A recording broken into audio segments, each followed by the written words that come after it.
Okay, so it was important for you today, you told me, to speak about mental health in men. Why is that important to you? I think it's taken very seriously, but also very lightly. Okay, explain. It's the words that are thrown around now, especially like, I don't know, I think it's nearly people are saying it just because they have to. Okay, give me an example. So even if you think November, right? Okay. I can't really grow on. Well, you're trying, you're doing it. I'm doing it because I want it. Yeah. But even people are asking, what are you doing that for? Because why aren't you that? Yeah, okay. So I mean, like, it shouldn't be, I think it's nearly a bit of like, even lads now, like there's the stigma of still, like you asked me this a little while ago, like what is the stigma when you're talking to your mates about how you're feeling? And I'm like, you don't tell them, man. You just don't, because it's never a thing of, like, especially with me, I never told me mates that, and up until recently, like when I got really good friends with a few boys, and when you have a close-knit friendship like that who are comfortable about talking like situations, that's a big bonus. But outside of your friends, it's kind of, it's nearly a joke that you're looking out for men's mental health. It's kind of taken like, we have to do this, like a tick the box exercise. Yeah, basically, like, okay, why do you even care? Like, do you know what I mean? Like, it's just. And is that bravado, ego? What is that? I think it's just part of being a bloke, that you don't want to look soft. Right. Like, you definitely don't want to look soft in your life. Like, I'd be of the same opinion still, that you don't want to look soft, right? And what does looking soft look like? Now, this is what I mean. Even me saying that, I know I shouldn't be saying that. I know. That's why I'm trying to pull you around to. Like, I still feel that, like, you can't look soft, but it's all right to look soft, like it is. But soft isn't a bad thing. It's just, there's still, you have that thing in your head of, if nobody else is doing it, I shouldn't. So it's all about fitting in. Kinda, and it was never part of me growing up that you told anybody anything. Like, literally, even like the biggest stuff, you just tell nobody until they ask you. And even if they ask you, you give them the surface level stuff. Like, yeah, I can recall, Jay, unfortunately, we've had a lot of bereavements in our family on both sides. And you would have experienced what death brings to a family at a very, very young age. And it's been consistent, which is really hard. But I can recall you telling me one time, I can't remember because there's been that many of them that passed away, but I can recall you telling me one time that you didn't tell your friends. Yeah, no. What was that about? It was just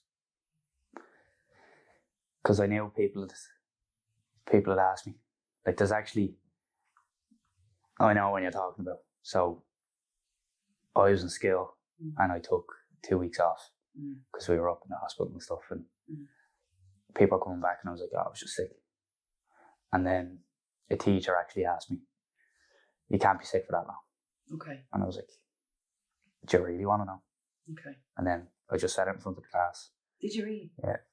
And then people started looking at me and they were like just heads turning. Okay. And then I was fuming, to be fair. I was raging. So when you said it, did you not want to say it? No, but I was like, the teacher wasn't very nice, even asking the question of, you can't be sick for that long. Okay. Even if I was sick for that long, it's not your business. Okay. So then I was like, well, you can stick it now. I'm down. Now you're going to get it. Now, yeah, like,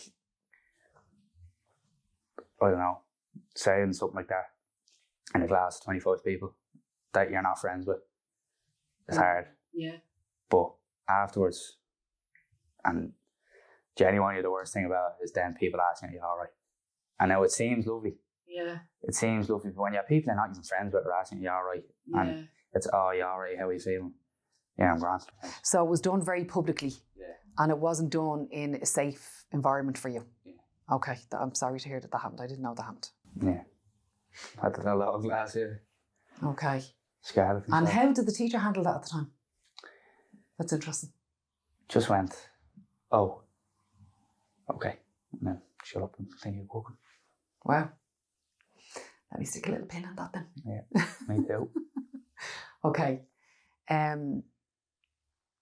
Do you think that there is a difference between men's mental health and women's mental health? Yeah. Right. Explain what you think the difference is. I think, like, obviously having a sister helps. Yeah. So, it's kind of more, I don't know, it's kind of more spoken about when a girl is having a bad day. For girls, okay. If a girl's having a bad day, everyone knows. Okay. Even in school, everyone knows a girl's having a bad day. Okay. That's just the way it goes. Like, okay. Just, I don't know, but you never know if a lad's having a bad day. Because they don't talk about it. Don't talk about it. Right. And especially girls talk to each other a lot more than lads would Mm. about stuff like that and what they're comfortable talking about. Mm. So, let's say a girl was to tell one of her friends, she'll say to one of her friends, here, we look out for her today. Mm. And then that'll get to a bigger friend, like a bigger friend group. Yeah. Bigger friend group. And then the whole school knows that this person, you have to look out for them today. Mm. No bother. Whereas a lad wouldn't even tell his best mate that he's on a bad day. Mm. Do you know what I mean? So then nobody knows. Yeah, and this is the problem. So when it comes to, from my perspective and the research that I've done and in all the dealings that I've had with guys over the years in the work that I do, the main difference for me between men's health and women's health, mental health is that girls and women get respite, I suppose, when they talk. Mm. When they talk about it, it relieves the pressure valve, and it's kind of like a problem shared is a problem halved. Yeah. But when it comes to guys, what guys actually need is they need recognition of the things that they're doing. They need to be encouraged, and they 100% need a purpose. You have to be able to say, I moved that thing from there, from A to B. Isn't that brilliant? Yeah. That's my experience. You also need the cave. You need the man cave to go off and do man things and then come back into the world again. Yeah. So talking for guys is very important, but it's not, I don't believe that it's the most important thing that guys need. I think they need their communities. They need to be part of something. Now, women need this as well, but I think we need it in different measures. Yeah.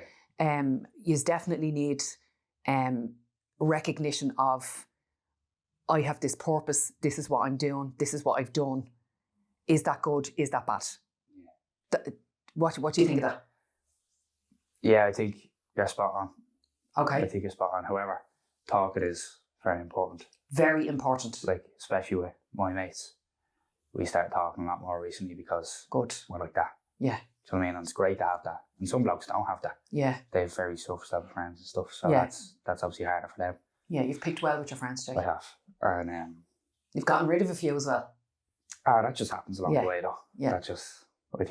I don't think there's any badness in that though if you lose friends with someone. No, I don't think so either, because it's birds of a feather flock together. Yeah, and water will always find its own level. And energetically, people are in different spaces at different times. Like, I've had loads of different friends, even if I think about people that like left me nearly, but that never really happened because I'm like, we were kids, like you're just growing up, like you're finding yourself. Like, it's not that deep, as I say. It's not that deep. Yeah, I don't like that sense.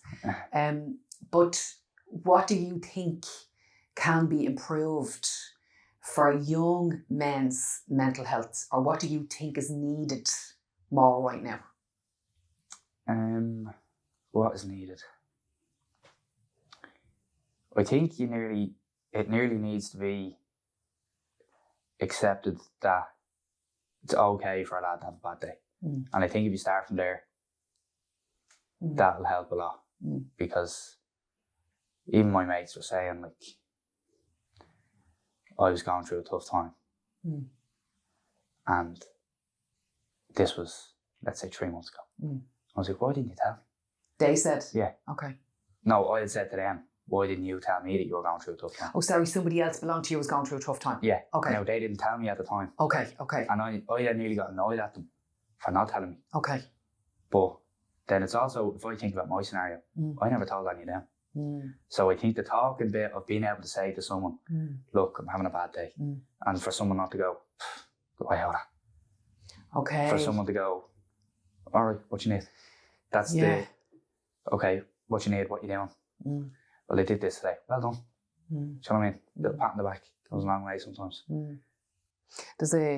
I'm really, like, I really feel like I'm dipped in holy water with my tribe. Like, there's, like, if we could replicate what me and my friends have and just multiply it across planet Earth, we'd all be living in a much nicer place, because my tribe are diamonds. But we have a thing that we all say to each other. And no matter what is going on, we always say to each other, God, I'm getting emotional even thinking of it, because it's so powerful, so deep, so strong. We always say to each other, I have you. I have you no matter what. Yeah. No matter what's going to happen or what's been said or what did happen or what's going to happen, I have you. It's fun. You know?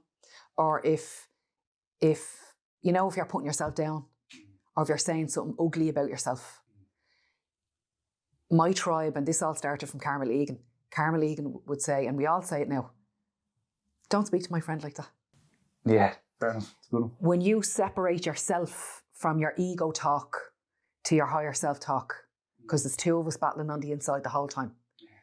And I think guys experience that far deeper and harder than girls do. But if I said to myself, which I very rarely speak negatively about myself now, if I said, I can't believe I'm messing that up, or dope, or whatever it might be, Carmel will say to me, and the rest of the girls would say to me, don't speak about my friend like that. You don't get to talk to her like that. And then it pulled you back of, okay, that was ego talking, that was negative self-talk. Let's bring that around to what I'm supposed to be, how I'm supposed to be speaking to myself. How would you speak to your best friend? You would never speak to your best friend like that. So it's trying to train yourself to treat yourself and speak to yourself like you would your best friend or a child. Yeah. Or a child. Because we always, like you will always go around with your inner child, your small version of Jamie Byrne on the inside of you, and you'll have that forever. Yeah. And I have the small version of Nicola Connolly inside the big version of Nicola Connolly Byrne now. Yeah. So is there anything else that you think is important mental health wise I think for guys? You said having a purpose is a good one. Having a purpose, yeah. Because I think every lad has something that they love doing. Yeah. And sometimes it's not really accepted for that thing to be the thing that you like. Give me an example. Do you know what I mean? Like, some blokes like running. Yeah. Some lads just like to run. And when you're growing up, it's like, oh, what are you just going for a run for? Do you know what I mean? Like, I do that every night, but it's with a ball. Yeah. But some lads don't need a ball. Yeah. Some lads just want to go for a run. Yeah. Some lads like cooking. Some lads like baking. Yeah. When you have something that you like doing, and you do it when you want, whatever way you want, whatever that may be. Yeah. But there is that stigma still of we play sport, if that makes sense. Explain that there's a stigma of we play sport. So, for example, you would often ask the question of, what team do you play for, to my friends? Yeah. Like, even with the lads, right? Yeah. You would say, oh, why did you stop that? Yeah. Right? Because it's just programmed in people that if you just kind of don't really stop, you just always play sport. Until someone gives you an answer why they stop playing. Like, one of the lads wasn't enjoying sport anymore. Okay. So just stopped. Yeah. Found something else you like. Yeah. Doing that. Yeah. So it's important that you have, it's kind of a bad word to use as an escape, because it doesn't have to be an escape. Yeah. But if you know what I mean, of somewhere or something to do that you really love doing. Do you know what I mean? Like, it kind of always was sport for me up until it got really hard. And then it was seeing friends and stuff, but cooking as well. Like, If you have more than one thing, it's always a bonus. Do you know what? I just realised, because I live with you and you've been in my life every day for the whole of your life, I didn't realise that you actually had a multitude of what you just said there, because you love, like obviously you love sport. You fell out of love with it, I think, for a few minutes. But you're still playing it. Yeah. But you also love cooking. Yeah. You love baking. Excuse me, I'm not too sure whether you're into decorating. Because we would always decorate together. But I don't know whether you're into it. Like, I remember always changing my room around. Yeah. I used to love changing my room around. Yeah. No, I don't know about decorating anymore. Like, I don't mind. You're forced to do it nearly in our house because it's a family event. I don't mind it. Yeah. Like, it's always good cracking with you. Yeah, I'm glad that you have the whole baking and cooking thing as well as sport. Because then you have there's loads of other things if you think as well. Go on. Like, even little stuff. Like, if you think about lads that are in their 40s and 50s, they love playing golf. Golf, golf. Yeah. You love golf as well? I love golf. You do? Fishing. Yeah. Stuff that, like, a match is 80 minutes, 70, 80 minutes, right? Yeah. So it's going to take about 2 hours every day. Might take you 4 or 5 hours to play 18 holes. Yeah. So that's 4 or 5 hours of you doing something that you enjoy. Yeah. Rather than just getting your 2 hours of, right, your match is at 10, you'll be on by 12. Yeah. That's a day. Yeah. That's your day, kind of. Yeah, but there's a lot of stuff that has to happen either side of that. But I'm just going back, I keep getting brought back to the cooking and the baking thing, because another way I said, lads need a purpose and they need to be able to lift something from A to B and say, look, I did that. Yeah. Isn't that great? I'm thinking about the ingredients and creating that into, because Jay's partial to making absolutely deadly banana bread. Knowing that you can take those things and turn it into that and then share it with people. There's a purpose in that. Yeah. And that's bringing people together and community. And I know it might sound really basic, but it's very important in our house. Yeah, it is. It's very important. Like, eating is really important in our house. And when you can provide that for somebody that you love, I think that gives you a sense of pride and purpose and connection. Yeah. As well. No, it is. It's good to be able to say, here, look at this. Yeah. You know what I mean?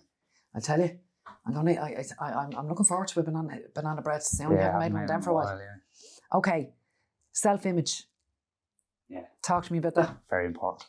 Go on. For me, anyway. Go on. Very important. In what sense? How I look. Okay. Is very important. And I think it's very important to a lot of people. Okay. But there's also some people that just don't care. Are you talking about physically your body or what you're putting on your body? Both. Okay. Both. Like if you think about someone's image, you also think about the personality as well. Like, right, what they look like, but why do they look like that, and what energy do they give off and stuff, like what vibe are you getting off them. So very important for me. Like, I always do my best to look well. Do you know what I mean? And that's just part of me. Like, and if you didn't, now I know you didn't lick that off the stone because I'm the same, but what is that a value or is that a fear, or what is that? Probably fear of being slagged, to be honest. Okay, fear of being slagged. Like, so it's the fear of judgment. Probably. Okay. But it's, at the same time, if someone was to say it to me, I'd probably tell them to get the boat as well, do you know what I mean? Yeah. But I'd be deep down like, yeah, no, I probably shouldn't have worn these runners today, do you know what I mean? Like, something as small as that. Or. And would you find that you're very self-conscious? Yeah. Maybe not self-conscious, but probably self-aware. Okay, because there's a difference. I'm delighted that you said that. Yeah. Self-aware of, like, because I don't get, like, or maybe it is, I don't know, but I just know what I look like. And sometimes that sends me around the twist of, like, Jazz, I'm wearing grey today. What am I doing? Yeah, you're mad into colours, actually. Yeah. So, like, I wore grey and grey the other day. Thought I looked little leaving the house. Yeah. Like, class, look real comfy, this is deadly. But then I put my jacket on. Yeah. I was like, it's not grey on grey anymore. And I'm going to have to wear this. Yeah. And I was like, it's too late, I have to leave now. Yeah, like, yeah, I have to. Yeah. So then I was like, oh, I don't look grey anymore. All right. But I was like, not like a deal. Okay. Just get over. Okay. Are guys bitchy? Oh, yeah. Are they? depends on what way you look at it. Okay. Like, probably gossip a lot. Do they? Yeah. Right. Love a bit of gossip. Like. Right, because you Me see, and the lads love a bit of gossip. Dears. Yeah, I'm deadly. surprised at that. It's deadly. But then there's a lot, like it's certain gossip though. Right. Like if it affects us, yeah. Okay. But if it's something like just random. Okay.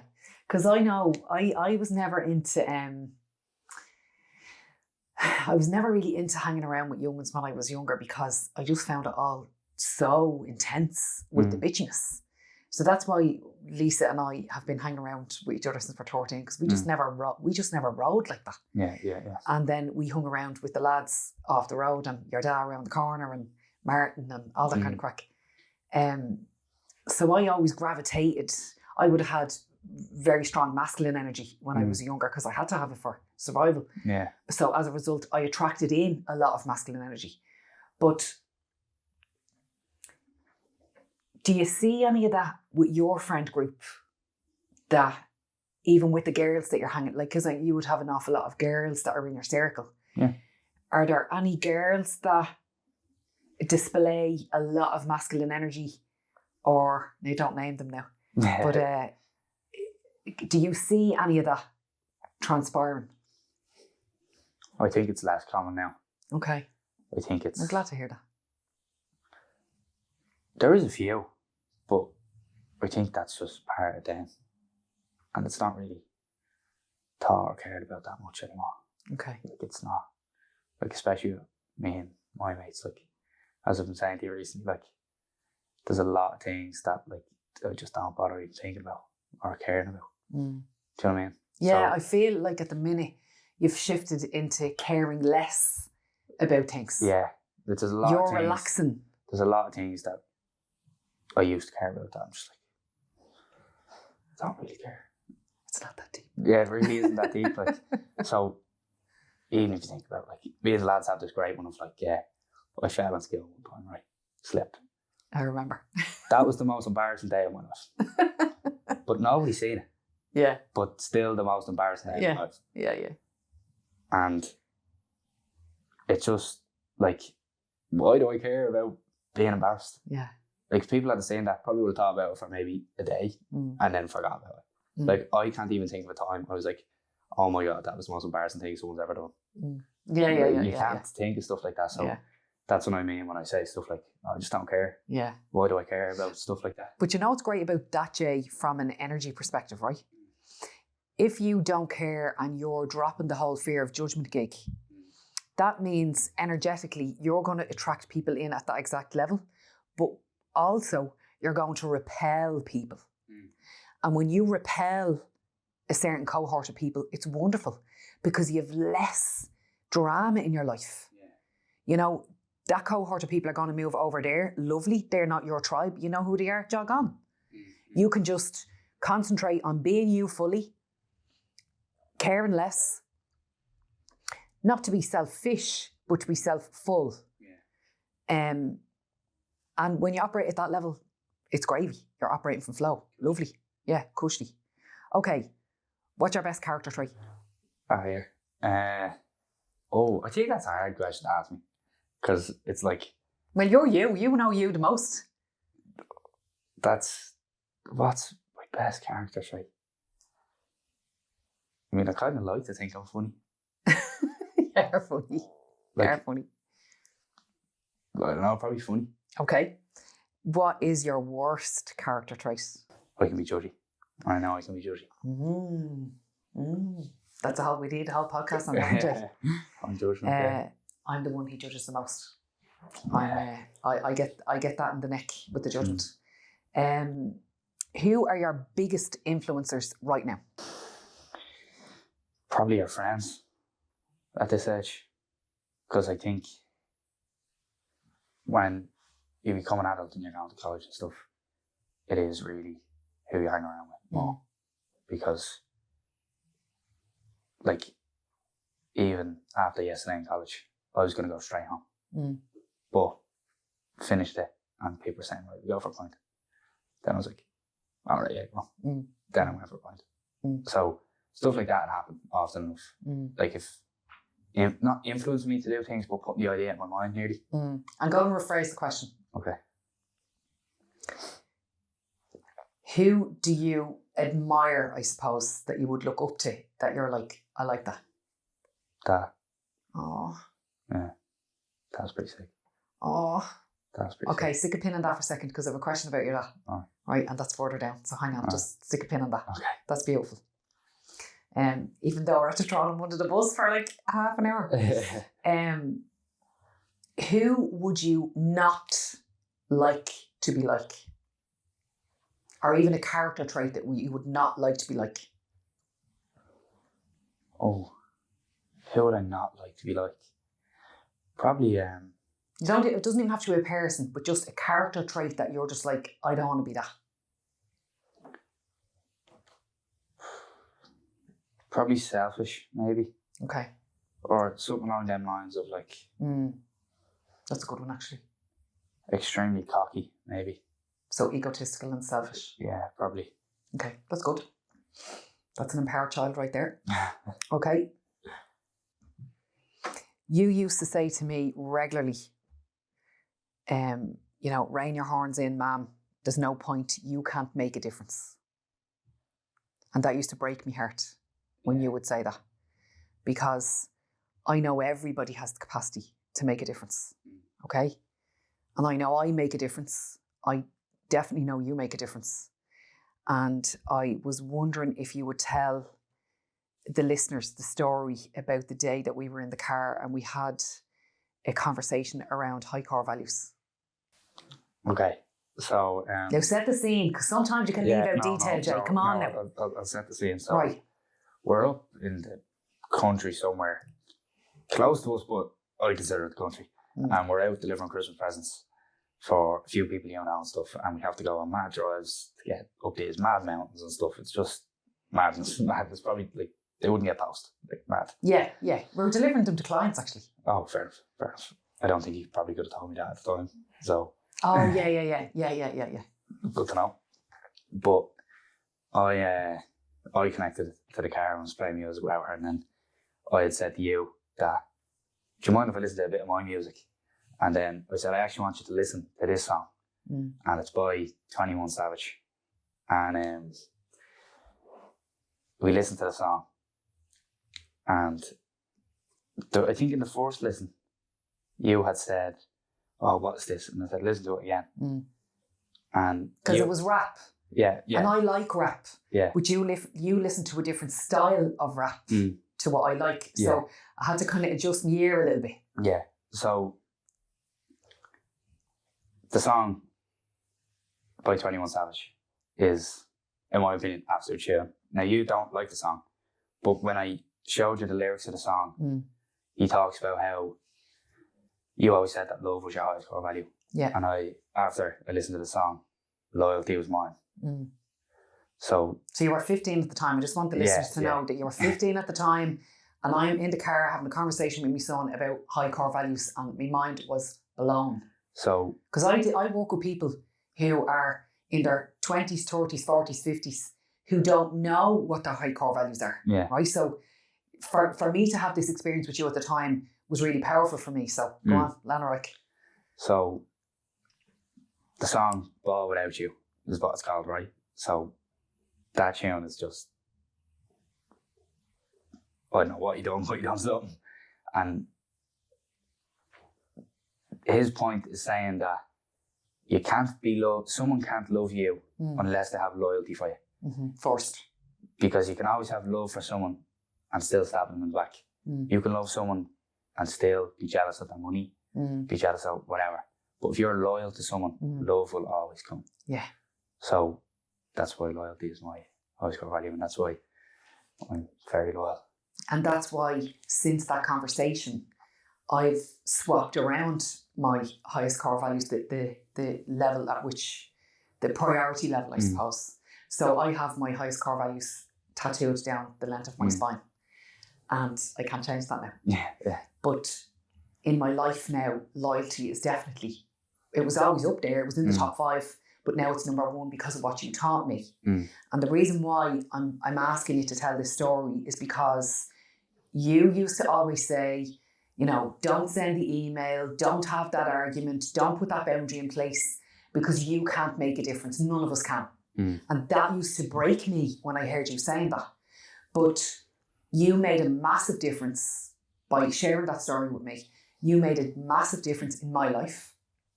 And as a result, you made a massive difference in lots of other women's lives, because I want now to lead on to tell the story about a workshop that you were working at a couple of weeks ago for me. Do you remember? Yeah, I think so. And I told that story Yeah. about the car. Yeah. So can you give your version of events of what happened there? So I was sitting down, you were doing a hybrid event, and I was looking after the people that were online and making sure they were all right and make sure the camera was following and the sound was all good and doing me bit, doing the usual. Mm-hmm. And I wasn't even paying attention to you because I was looking at what was you going were doing on. your job. And then you started talking about the story, and then you told it to all these people, and then they all started looking at me, and then I was like, oh no, because I wasn't listening. Okay. So you didn't know why they were I looking at hadn't you. a clue what was going on. Okay. And you were pointing at me then, and then I copped what was going on, and then I think there's actually a picture of me just poking my head over the screen, screens, yeah. and just looking, and then you told the story, and they all loved it and stuff. And So the intention behind me making sure that this is documented is because I want everybody who's listened to this podcast, especially young people, to know that you are powerful. You can make a difference. You can make change. Because as a 15-year-old, you influenced me. And as a result, that story then influenced whatever it was, 120 women in the room that day. Yeah. And that made 120 people at the same time think differently about their highest core values. Yeah. So I don't ever want you to ever say that you can't make change, you can't make a difference, or that you have no influence, because you 1,000,000% do. You 1,000,000% do. And it's very important that you get that, file that away somewhere that's important and prevalent right at the front of your head, and that every other person who's listening to this knows that as well. Okay? That's really, really important, because that's what empowerment is. Yeah. Is to empower yourself first and foremost, in order then for you to become self-full, that you can help other people empower themselves. Yeah. So you did that. Yeah. You did that. Let me see. What is the one thing you would like to start doing in your life? Go camping. Okay. I was only talking to you about this. Yeah, you're talking a lot about Alaska at the minute. Yeah, so I really want to go camping. Like, I don't think I could do solo trips. I think I'd just be kind of lost, because I never really had any experience with it, but I've always loved camping, and I think it's a great experience to have, of going camping. And like, me and Taylor are only talking about it, that we absolutely are going to Alaska. And whether we have to buy a little bit of land over there and build a log cabin, that's what we're doing. Yeah. Because it just, I don't know, I just feel like it's something I really want to do. Do you think that the movie Into the Wild influenced you? Absolutely, it did. Okay. It did, but the way he done it is completely different to the way I do it. Because I think the way he done it... Well, he died, Jamie. So let's not let that happen. The way he done it kind of scared me into, okay, maybe that's not the way to do it. Like trekking from one side of Alaska to California, wherever he went, it's going to get you. Like. It is going to get you. Okay. Because we're watching a lot of outdoorsy things and people living on their own, living off the land, building their cabins, just disconnecting from everything and going off into the wilderness and living their best life there for a couple of years and coming back again.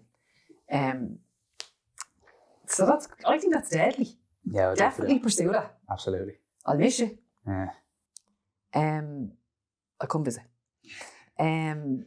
What is the one thing you know you should do less of or stop doing completely? Oh, what was the one? You're over 18, you can't get into trouble now, go on. I think there's a few things though. Go on. Like, procrastination's a big one, to be fair. Procrastination. I think probably likes of vaping and stuff. Probably that. Big bugbear for me at the moment, the vaping situation. Yeah. That's a tough one, and to be honest, it's kind of very relevant to everyone my age and to people younger and to people older, that it actually is like a genuine epidemic Oh, it is. of what's going on, and it even annoys me that I have to say that I've tried it. Do you know what I mean? And it disappoints me because it's like it's such a stupid thing to do, and it's getting everyone, and it's become such a social norm. Do you know what I mean? Yeah. And yeah, I'm glad you said it's a social norm, Jay, because it's like one of the most socially acceptable numbing from the outside in agents that is destroying kids. Yeah, like it's like even hear the stories of kids over in America and stuff that are like just pure dying, like, and it's mad to even think that could happen to you. But it's possible. Like you always say, "Oh, that never happened to me," but then you think about it, and you're like, "But it might." And when you look at the bigger picture of it, like there's so many better things you can be doing. Yeah. So I suppose it's really important at this point to let the listeners know that my father-in-law, your granddad, who unfortunately you didn't get to meet, passed from throat cancer through smoking. And that my mum, who passed away last year, died from lung cancer. And watching your mum and your nanny pass from such a disgusting illness, knowing that it's all through smoking, is very, very difficult. And Dad and I have never smoked because we were reared in that, and that was something that we didn't want for ourselves. And we always kept you and Charlie, abreast and fully educated around this is just not what we do. It's not a healthy decision, and that you witnessed it with your own two eyes. So what happened, Jay, that you got sucked into that? I think it's genuinely just such a social norm that it becomes so laxy-daisy nearly on like the bad habit that it is and how dangerous it is because everyone's doing it. So like it's just everyone's at it. Now obviously there's loads that aren't, that are good people, not good people, but like are making the decision. They're making healthier decisions. Yeah, healthier decisions. And I think it's probably just like obviously I love going out and seeing my mates. We love going out. So I think it kind of comes hand in hand that the people that go out are probably more inclined to start something along them lines. So I think when your environment there and it's such a social norm and everyone's doing it, I think it becomes nearly more accepted in your head already that everyone's doing it. It's nearly like you'd be the odd one out if you weren't, is it? Yeah, like we were talking about, just fitting in. Okay. Fitting in is a big thing, I think, for everyone. Okay. Because you don't want to be the odd one out. And you know what? We're all the odd one out. Yeah. Because we're all individual. We're all completely different. Everybody has their own fingerprint. Right. And where are you now with that? Where are you with that? I've stopped now. Okay. Ever since we had a chat about it, and I looked at the bigger picture and thought, like, you don't have to do what everyone else is doing, and that's what I mean now with chill and making your own decisions and being an adult and taking that on. Of just being, it's literally everything's up to me now.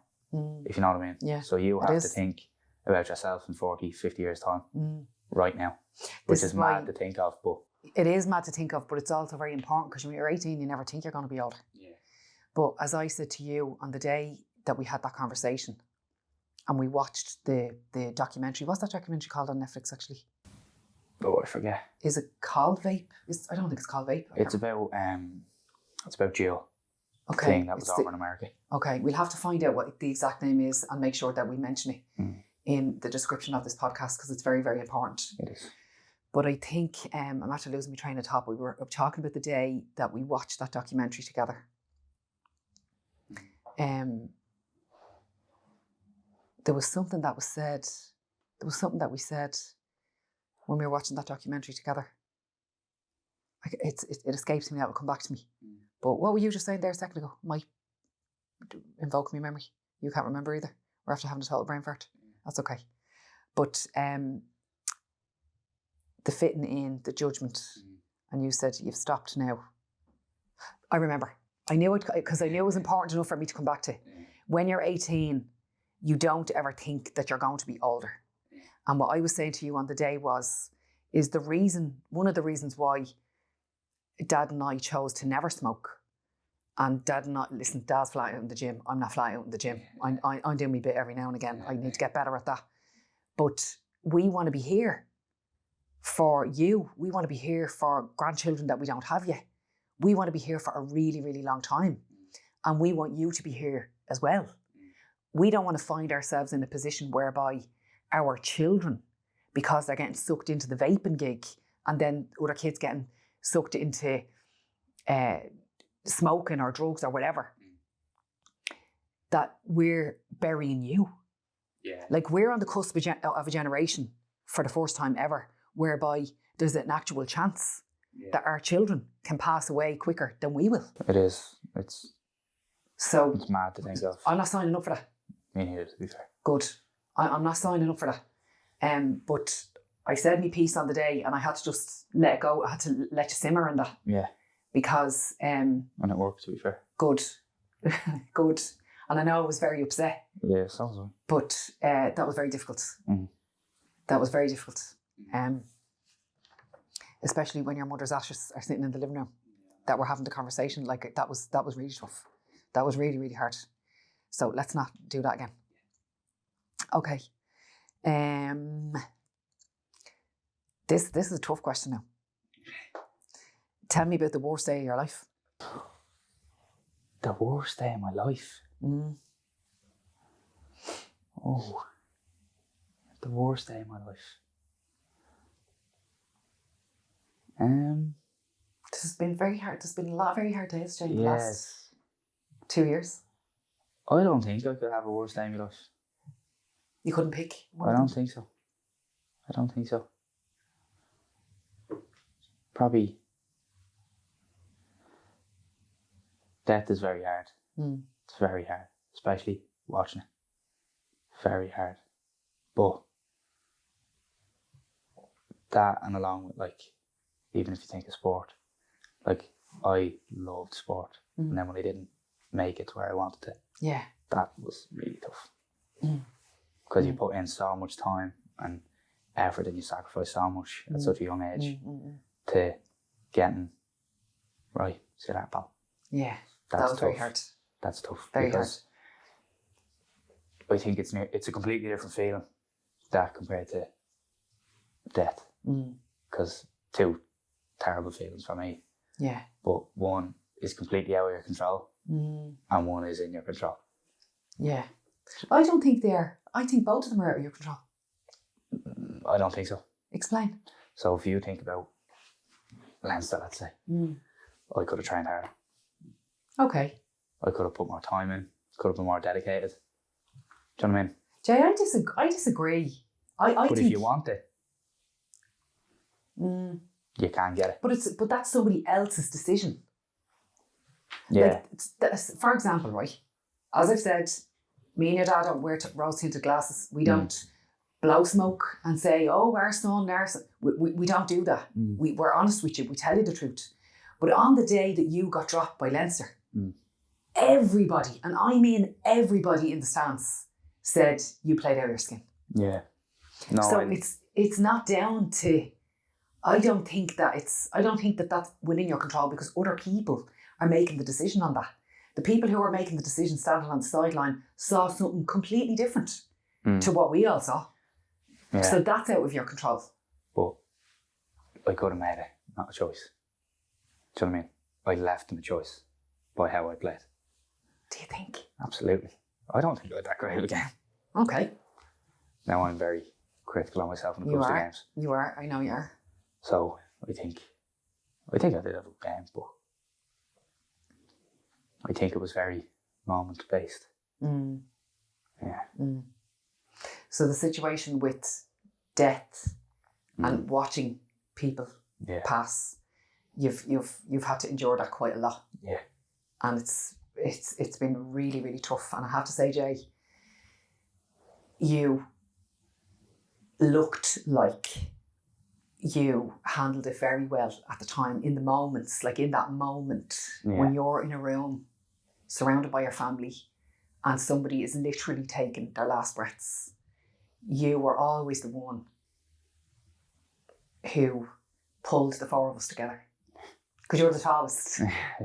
So you're always the one who you'd pull me and Dad in and chart in and make sure that we were all like physically together. Yeah. Because there's like pockets of all the little families standing around the bed. But I think for somebody being so young, you being so young, to go through all of them deaths in such a short period of time is very hard on you. I think you had to grow up really fast. And from the outside looking in, I think, you know, you handled it really well, and you were a really integral part in those moments, actually, for the closeness of us, the four of us, because the four of us are very tight. So, yeah, I can see why you would say that. You can't even pick one because it's just been so many of them. But it's very important. I suppose it's really important that the fact that you've such a tight group of pals now. You've always had them, but you are talking more. Yeah, I can tell them boys are. Yeah, I think it's really important that from here on in, that you allow yourself and you gift yourself the time to discuss those moments with your pals when you can manufacture that time yourself, or if it comes up organically. But I do think it's important that you do speak to your people about that. You have. I'm delighted to hear that. Yeah, it was amazing. Was there? Snots and tears, the whole shebang, probably. Close to it, yeah. Good. Close to it. Good. Yeah, very. Because I know you don't like crying. Yeah. But I've always told you, it doesn't. Listen, kids don't listen to what you say; they listen to what you do. But sure, look, you're used to looking at me crying. But crying is so healthy. And your Nanny Kay, I remember when you were tiny, said to you, you were crying in the house one day. You were about 4, and you'd hurt yourself or something. And Nanny Kay had said, "Oh, big boys don't cry. Come on now." And she was trying to get you to suck it up. And I said, "Kay, hang on a second. Big boys actually do cry." And it's after taking me nearly, at that time, 10 years to try and get your dad to cry. I said, "I've already inherited one of your mad lot. We're not going to let this go into the next generation." So it was very important for me. I had to break a lot of cycles, I suppose, on both sides of the family, culturally, of what I wanted to bring into our family. But when the tears come, let them out. There's toxins in them. They have to get out of your body. So don't hold them back. And I know it's all right me saying that, but I'd like to think that if you feel it, that you go with it and that you let it go in your safe spaces with your pals. Yeah, it depends on or where with you're me. Yeah, it depends on where you are. I get and that. the situation and stuff like that. Now, come here, I don't hold back the tears anywhere. I just let them out. I know. What is the worst piece of advice you've ever received? Oh, the worst piece of advice I've ever received. I don't think I've ever received bad advice. Good. This is great. Now, unless I've just forgotten about it in the moment because I knew it was stupid. There you go. You went with your go. You might have received crap advice and then just discarded it. Okay. Like, I've never realised, oh, that was bad advice. Like, I've never taken someone's advice and then went, oh, that was not good. Good. That's really good. That's really good. What is the best piece of advice you've ever gotten? Best piece of advice I've ever gotten. There's actually a TikTok, right? And I'm taking it on board now because it's kind of relevant right now. Right. I don't know his name, but he's an actor. And he said 75 summers and 75 winters is that's what your average can get. Right. So you may as well, that's not a lot of time to think about it. When you break it down. When you think about it. So you may as well just do everything that you want to do. Yeah. And I think someone else was saying that like even jobs and stuff, there's no point in doing a job that you don't enjoy. There is no point. No. I said this to a kid a couple of weeks ago. He's he's going through the career ready program with Junior Achievement Ireland and Microsoft, and he was saying, I just want to get the job that's going to pay me the most in the apprenticeship. And I said, please don't ever do that. Don't chase the money. Chase your passion. If you're chasing money, you'll chase it forever. But if you chase your passion, the money is going to come organically and you'll be fulfilled. Like imagine starting a career at 18 and hating it, but having a few bob. And then you end up numbing yourself with your few bob. Like it's just a cycle of madness. Yeah, you'd be a Friday to Sunday. Yeah, not great. Oh, Okay. So we're circling back around to when I said to you, who do you admire? I have a note here to say, because you wrote Dad a card that made us all really emotional one time.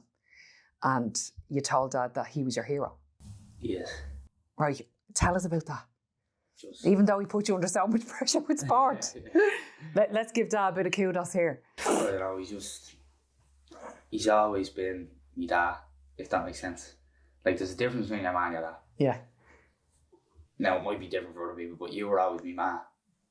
And you were always a bit stricter on me and stuff. Yeah, I was. But Dad was always like, he did stuff with me that I liked doing, if that makes sense. Mm-hmm. So like, even growing up in Woodlawn, playing football together and stuff like that. Mm. But even as like morals and things he does, like how he looks after you and stuff like that, and looks after Char and me, and he'd do aunt for any of us, so. That's lovely. Probably, Dad's definitely up there. That's beautiful. That's a lovely thing for you to say. I always wanted to create a family like we have actually. I always wanted, I had this little dream when I was younger about what I wanted a marriage to look like, what I wanted my relationship with my kids to look like. And even though you and I go for it when we're going for it, we can go at loggerheads for extended periods of time. But we always come back around and we always have each other and we're very close and we speak very openly and honestly. I would like to think that we do anyway. But I think we've managed to carve out a gorgeous little unit of just the four of us together, which I'm very proud of. Very proud of. Thank you. What's your biggest fear? Death. Oh, you always said that. Do you remember what happened in the car one day when you realised that at some point me and Dad would die? Do you remember that? Do you remember that? Tell the listeners that. How old was I then? Oh, you're about 7. Like, it was just after your Uncle Mark had passed. Yeah. That was your first experience of death. Yeah. And I realised that you and Dad will eventually, like, it's possible. It's possible, yeah. Do you know what I mean? Like, it's like, I don't know what I'm going to do. If me and Dad pass? No, like when. Oh, when? Because I'm trying to get over, like, because it's when. Yeah. Like, it is when. Yeah. So, me and lads were chatting about it and stuff, and they kind of showed me a different angle and stuff. Really? What did they say? Just, it's out of your control. Yeah. There's nothing you can do. Mm. So there's no point in getting worked up over. Mm-hmm. Like, it's completely, there's nothing you can do. Mm-hmm. Unless you want to try and invent something to stop it, but I'm sure people have tried. Mm-hmm. So I'm just trying to wrap my head around the fact that, like, because I think it's the uncertainty for me of what happens, because it's literally impossible to know. Because nobody's ever come back from proper death. Do you know what I mean? Like, obviously the stories of people like dying. And he is. Yeah. But there's no one that's been dead for like a year that's come back. Yeah. Do you know what I mean? So we actually have no proof. There was no one that was come back and said this is what actually happens. We have. So your fear is not knowing what's going to happen. You don't know if your soul goes to a different place or if it's just the end, blackness. The worst fear is just dark. Really? Imagine. Right. You're just dark. But then, well, actually, Taylor said to me, he said, well, it's if you were to just go dark, it's what you were like before you were born. Okay. You have there's nothing. You don't know. So then it would just be the same. Okay. From before you were born, you have no memory. So then afterwards, then what happens? But oh man, hey. Okay. I remember that day in the car. It was very, very hard. You were sitting behind me. Dad was driving. You were actually sitting behind Dad because I was able to lean over to you. That way. Yeah. And you realised, oh my God, you guys are going to die. at some point. And I really had to work hard to calm you down and say, yeah, but that's not going to be like for a really, really long time. And we'll always be here for you, and we're teaching you everything. Like literally, I've so much, Dad and I have put so much into being parents. And we're breaking lots of cycles of dysfunction and trying to create new cultures. And we're literally, and I know I was always the stricter parent, but I feel like I struck a balance with being strict with a load of rope. Yeah, I always have. I always gave you a load of rope until you broke the rope, and then I had to rein you back in again. And that's why we have the 2 year statute of limitations, and we have stories. But I had to work really hard to calm you down to say that's okay. And that's when I explained to you about what my belief is around that your physical body dies, but that your soul and all of your experiences and your memories and your love, that you take that with you to another place, and that you get to meet the other people that have passed on before you. And that's still what I feel. Do you think that, or do you think that there's blackness? I don't know. You don't know? I don't know. I know, because obviously I've never really been very religious, so. But I don't think that's not, for me, that's nothing to do with religion. Even like the heaven aspect of it, like a lot of lads, oh yeah, just go to heaven. Okay. Well, we don't. Do you know what I mean? So when Nanny Connolly was passing, and she said to you, because she spoke very directly to you about stuff, and she didn't discuss it with anybody else, which was, I thought was unusual. But let's go with it, because this is what she wanted. Yeah. And she didn't say she was dying. She didn't discuss any plans, but she had said to you, she told you a couple of songs that she wanted in the church. She discussed music with you. Yeah. And she also said to you, I'll always be around. And we actually have that engraved in the top of her urn. How do you feel about her saying to you, I'll always be around, and do you think that that's true? See, I know, I feel like if I was in Nanny's position, yeah, I probably would have said something similar. Okay. To me. Okay.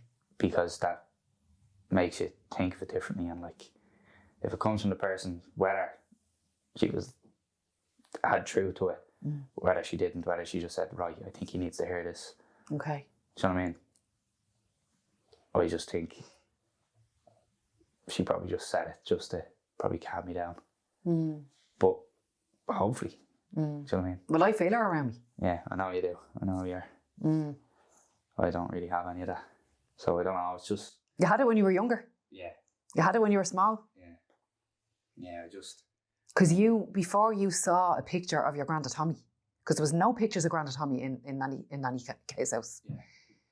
When the first picture was put up on the wall of Granda Tommy, you ran straight over to it, and you were like, "That's me. That's me, Granda," because you were at home in Duleek, had all of these imaginary friends that you were playing with, but what transpired is that you were actually speaking to your Granda Tommy and your dad's brother Donald, who had passed away.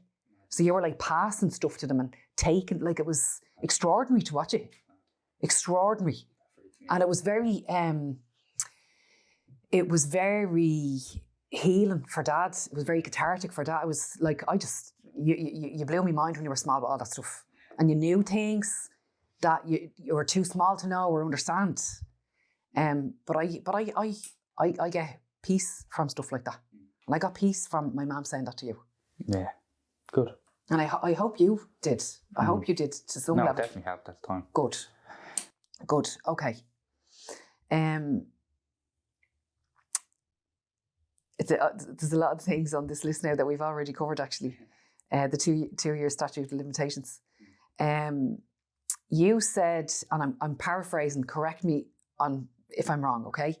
You said, if you want to see the smallest decimal point after perfection, it's Nicola Connolly Byrne. Yeah. Right?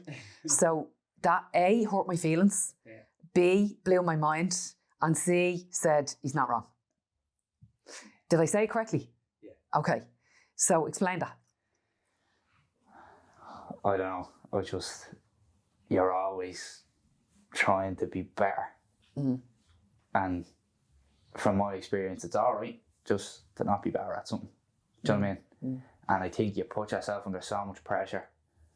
And me sometimes, and Char sometimes, and Dad sometimes, to be better and change this and change that, just to, like, I don't know, I think it gets very tiring. Okay. To strive to always be better. Like, you can have that in the back of your mind all the time. That, I can be better, I know I can be better. But if it gets really tiring, okay, especially when you're growing up and you're telling me, well, you can do this better, do that, you can try this way. Like, I know you're trying to help me, and I don't know, I just think you're nearly there. Okay, so it's really important for me to, I know I've said this to you, but I'm not too sure that you believe it, or maybe I'm not articulating myself properly, or maybe I'm not behaving in the way in which I'm speaking sometimes, right? Because I'm not a perfect person, and there's no such thing as perfection, and striving for it will kill you. And I always say that because I observed as a kid a lot of stagnancy and lack of change, and the detrimental effects that had on the lack of change or striving to better your circumstances or better your life or better your character or refine who you're trying to become. I have a fear of becoming stagnant. And that is a driver for me and I always say, I don't believe in competition. The only person I'm competing against is who I was yesterday. And that's always down to character traits and behaviour. And why would you not want to be better? And I know that you had said to me a couple of weeks ago, you're looking for me to be perfect. And I'm really not. I'm really, I know you probably don't believe that. I hope someday you feel it. Because there is no such thing as perfect. And pushing me is one thing, but I suppose it's part of the role that I have in my career and who I always was growing up as a child. Always just looking to be better and do better all the time. And I am really sorry if that drive and determination and aspiration to be better has negatively affected you in any way, shape or form, because that was not my intention. That was not my intention. So maybe I just might take the foot off the gas for a little while. Just a tiny bit. Just a little bit. Just a tiny bit. Foot off the gas. Because it's, when you said your fear is being stagnant, I think it's all right just to chill and lie low for a little while. Chill and lie low for a little while. Do you know what I mean? Like, it's just, you'll be all right. Yeah. Do you know what I mean? Like, you'll have to teach me. Just chill. For a minute. You're great. Do you know what I mean? Like, that's not why I'm having this conversation. I don't want you to tell me that I'm great. That's not what I mean. As in, like, if you tell yourself, like, I know I'm good. What I'm doing is good. I'm doing good. And I've loads of things going for me. So why don't we just sit in it for a minute? Do you know, I just had a little droplet of information coming into the back of my head. Because I would have been surrounded and reared in narcissism, and because you're always second guessing yourself and not knowing whether the ground that you're standing on is solid or not, I think that's a driver as well. Probably. And has wrapped itself around when I used to strive for perfection. Because I did. I did, especially when you were born, Jay, because I was so anal around you staying healthy. So that's something to document. That's something to write about. That's a whole other podcast, lads. What do you want to be remembered for? Oh, what do I want to be remembered for? Yeah. Probably being genuine. Okay. Just being a genuine person. Do you know what I mean? Like just keeping it real. Yeah. I always just kept it real. Yeah. Because there's no point in messing about with stuff and hemming and on when it comes to doing something or feeling emotions or whatever it is. There's no point. So if I'd like to be able for people to say like he was always himself and he was always kept it real. Authenticity. Yeah, authentic's a good one. Okay, so because that's where the good juice is. That's where your flow comes from. That's when you are able to attract in the right people into your life. So, do you know the my term for authenticity? Okay, so it's establishing your boundaries, living by your values, and acting in a congruent manner, so that your words and your actions are the same. When you have those three things down, that's genuine authenticity. Okay. Last question. What are your hopes and dreams for your future? I was only asked this question a while ago, actually. Okay. So, who asked you? Sam. Ah, that's lovely. So I'd love to be doing a job that makes me happy. Okay. And now I have an idea of what I'd like to do. Okay. Like, I'd like to be a teacher for a little while in my life. Okay. Because I definitely want to go travelling, and I had some brilliant teachers in my life. I had some pretty trash ones as well, but I had some brilliant teachers that just made a genuine impact. Isn't that lovely? Like, I think they kind of did to everyone in the year though, but they were good people. That's very important for other teachers to hear. Yeah. That the good ones had a really genuine, lasting impression on you. Yeah, absolutely. But the other ones? Some did, but they were bad ones. Yeah. And then some just were not really bothered. Okay. So yeah, they've definitely had a few teachers that have just been sound. Lovely. Just sound and always made coming into school a little bit better. And you want to be that? Yeah. For other kids? Yeah. That's for the short time. That's for the near future. Right. That when I finish first career, right? Go into teaching, and then definitely like to have my first house before I have my kids. Okay. And then I like the way you said first house. Like my house. Have my home first. Yeah, that's why I said first house. Yeah, I love it. Definitely want to have more than one. Yeah, I like that. That'd be the plan anyway. Okay. And going on holidays, playing golf, cooking, going watching rugby, travelling. Okay. Having fun. Having kids. Okay. We ask this question to each other a lot, to be fair, me and the lads. Really? Because it changes a lot, to be fair. Yeah, of course. Especially now with college and stuff. Yeah. But yeah, it is. And when do you think that you might like to start a family? Like, do you think in your 20s, in your 30s, in your 40s? When I'm 30. In your 30s? Early 30s. Early 30s. Because I want to be a young dad, but not too young. Okay. I think there's a difference between being a young dad and a really young dad. Yeah, and I think that then has a major impact on your life and how you, because me and the lads are only talking about it that, I'd love to have a little me running around.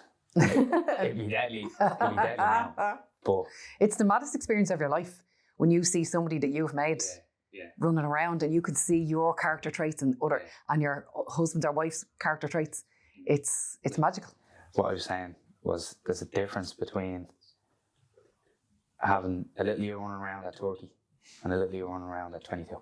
Yeah, massive. Because massive. I think nearly your 20s are, the way I'm looking at, and the people that I know that are a little bit older than me, that are nearly more important than growing up as a kid, because it really, you get to experience having the job, having like a real job, not a part-time job where you're moving stacks of chairs, you know what I mean? Having a job, enjoying your job, going travelling, doing things you really love, having that little bit extra money to go and do things and buy yourself something and take care of your people around you and stuff like that. So if you have kids that young, I think it may have an impact. Now, I'm not saying it always does, because you can still have them things. Of course, yeah. Absolutely. And I think we both know people that are doing them things, Yeah. and they're having a great time and loving it, Yeah. and happy for them. But I think for me, I think it just put a little bit of major probably hindrance Yeah. on what Kind of how stop I you from see- going to Alaska.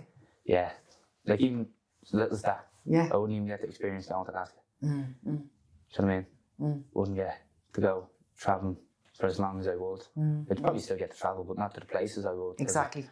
dangers and stuff that you can Yeah.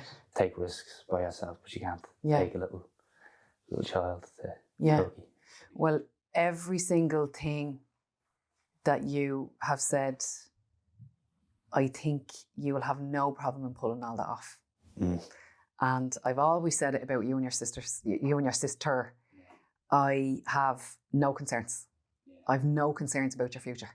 I've always said that both your futures are really bright and that you are going to achieve every single thing that you have on your list.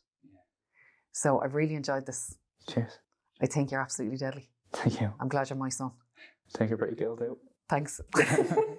And yeah, watch this space. We'll have to do a podcast /2 in a couple of years' time and see how you're getting on. Yeah. Okay. Well, listen, Cool. take it easy. Cheers. Let's go and have a cup of tea. All right. Slow. Slow.